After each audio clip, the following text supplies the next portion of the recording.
All right, so today this lesson is going to be sounding a little bit more like a world history lesson than a European history lesson, but this is hitting our interactions theme, which is interactions of Europe and the world. So today we're going to be talking about how did decolonization and the Cold War impact the world. And so this is going to be a two-parter. So the first question is, how did World War II impact colonial policy? So like I said, for some of you guys, this is going to sound like a little bit of a review from world history. Some of these names and people and events might seem familiar to you. For some of you, obviously, this is new, and you'll be reminded of this lesson when you hit upon this later in world history. But during World War II, the war forced a lot of the military forces that were stationed in the various different colonies around the world, various different European colonies around the world. It forced many of those forces back to Europe. And what happens kind of after the war is it's really hard for the Europeans to afford their empires. You know, their economies are destroyed after World War I and then World War II. And it's expensive to run a colony. It's profitable to run a colony, but it's also expensive to run a colony.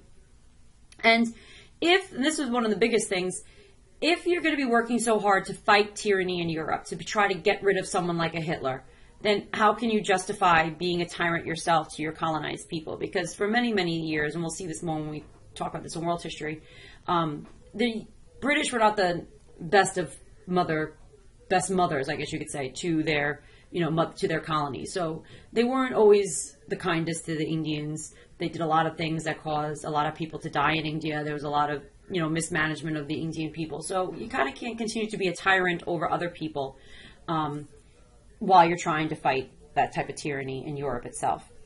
Another issue is a lot of the colonial soldiers actually fight in the war. In World War I, for instance, it's almost 1 million soldiers from India that fight in World War I. And there was many, many soldiers that fought in World War II as well. And so when these colonial soldiers go and they fight in this war, for them, the reason why they decided to go and fight for a war in Europe was they wanted self-determination back at home. They wanted more power over their countries back at home. A lot of these colonists that did go and fight, the upper levels of the societies in the colonies were being educated in Europe. And a lot of these people are going to be the ones that are going to begin these nationalistic movements. So on this picture here, I have Gandhi and I have Nehru. And both of these men were educated in London. And, so they kind of saw what type of governments they had in London and in Britain, and they wanted those types of governments for themselves at home. In addition, the U.S. opposed Europe having empires, especially after World War II. And our civil rights movement, in a lot of ways, echoed the values of the colonists. Dr. Martin Luther King was very, very influenced by Gandhi and his, methods of fighting for freedom for the Indian people. So in 1947, Britain is going to leave India. The result of that is that India is going to break into 3 countries. Well, at this point, it was 2 countries, India and Pakistan. But Pakistan back then, when it was first got its independence, consisted of what today is Pakistan and then what today also is Bangladesh, which was referred to as East Pakistan. But now they're 2 separate countries. In a lot of the African nations, the political organizations that were formed by Africans before the war are going to become the first political parties after the war, and they're again going to be the ones that are really going to push for an independence for their countries. So one of the first countries to gain their independence was a colony that was referred to as the Gold Coast. Today it's called Ghana. It was a British colony, but a man by the name of Kwame Nkrumah, you can see how his name is spelled down there, he forms the Convention People's Party and helps to gain independence for the country of Ghana. In the late 1940s, Jomo Kenyatta forms the Kenyan African National Union. So Kenya was also a British colony, and he is going to lead a non-violent movement led by mostly Western-educated intellectuals. Some of these people were merchants, some of them were urban professionals, others were members of labor unions, and they're going to kind of help fight for independence for their countries as well. Other areas, withdrawal occurred because there was pressure from armed militants. So also within Kenya, there was a group that was referred to as the Mau Maus, and the Mau Maus, and that's spelled UMAU, and the Mau Maus were a group that were willing to use terroristic activities, and they were able to put pressure on the British, and the British are going to pull out of Kenya in 1959.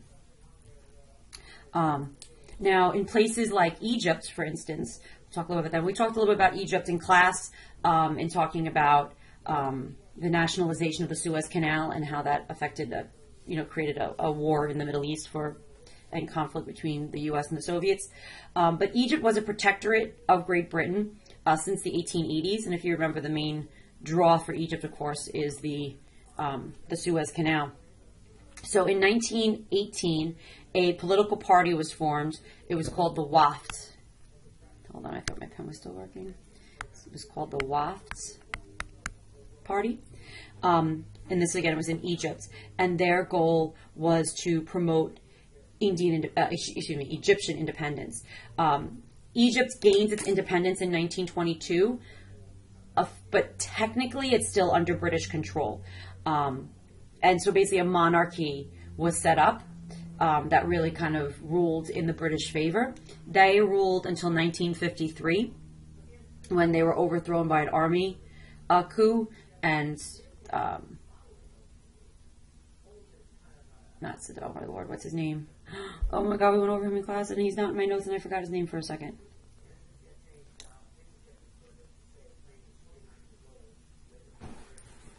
Who was the leader of Egypt? Sorry, Abdel Nasser. Oh my lord, I'm so sorry. Lost my brain for a second. Please forgive me. But Abdel Nasser comes to power. He seizes power in 1952-53 in an army coup. And then he's the one who nationalizes the Suez Canal, if you remember what we were talking about in class. Now, in North Africa was an area that was primarily French controlled, like Algeria, Morocco, Tunisia were all French colonies. But the French really, after World War II, were not strong enough to maintain control over their empire because, especially with the occupation by Germany and all the devastation that they faced. So in 1956, they give Morocco and Tunisia their independence. Now, Algeria was a little bit of a different story. Algeria, who's in North Africa, about 2 million French settlers lived in Algeria. They had political representation back in the French legislature. Algeria would be what we consider a settler colony, in that you have this large number of French permanently settling there in Algeria. And they really wanted to maintain control within Algeria, especially because Algeria was seen to have like a special significance during the war because de Gaulle and the French resistance was kind of based in Algeria. But the Algerian nationalists formed something called the National Liberation Front, and they initiated a guerrilla warfare against French rule in Algeria, starting in 1952. By 1962, de Gaulle grants Algeria full independence, and this actually created a great deal of strife within France itself, because a lot of the French militant nationalists really felt that holding on to Algeria was a point of national pride. They did not want to let Algeria go. They were very upset at de Gaulle's decision. It almost sent the country into another revolution and upturned the whole government. That's how strongly some people felt about maintaining control over Algeria. But like I said, in 1962, de Gaulle does grant the Algerians their independence. So we also see other areas begin to become moving more towards independence.